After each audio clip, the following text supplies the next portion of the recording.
உங்க பொண்ணான கையை கொண்டு அந்த பெல்ல தட்டிடுங்க. அவங்களுக்கு சப்ஸ்கிரைப். ஹலோ ஃப்ரெண்ட்ஸ், வாங்க முட்டை குழம்பு எப்படி வைக்கிறதுன்னு பார்க்கலாம். நான் உங்கள் வேலூர் லாரி டிரைவர் பேசுகிறேன். 2 வெங்காயம், ஒரு 10 பல்லு பூண்டு, 3 பச்சை மிளகா.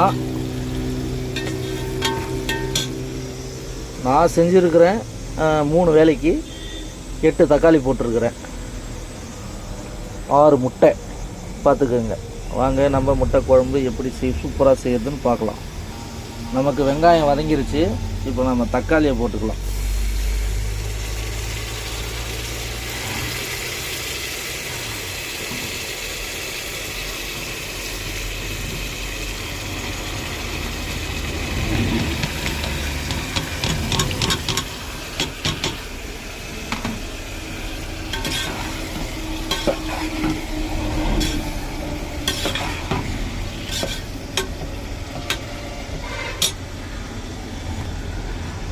தக்காளி உடனே வணங்காது, அது வணங்கிறதுக்காக கொஞ்சம் உப்பு போட்டுக்கலாம்.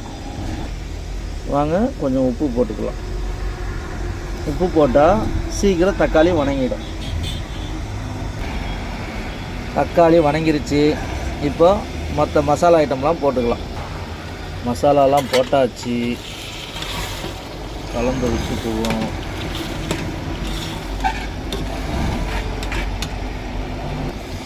அங்கே ஃப்ரெண்ட்ஸ், முட்டையெல்லாம் போட்டாச்சு. போடுறதெல்லாம் காட்டலன்னு கவலைப்படாதீங்க. கூட ஆள் இல்லை, நான் ஒரே ஆள் தான். அதனால் கீழே வச்சுட்டு தான் நான் எல்லாம் பண்ண முடியும். இப்போ முட்டை போட்டாச்சு. முட்டையில் மசாலா ஊறினா குழம்பு ரெடி. சின்ன சேனலில் எதா இருந்தாலும் அது கொஞ்சம் ஆதரவு கொடுங்க. உங்க பொண்ணான கையை கொண்டு அந்த பெல்ல தட்டிடுங்க. அவங்களுக்கு சப்ஸ்கிரைப்.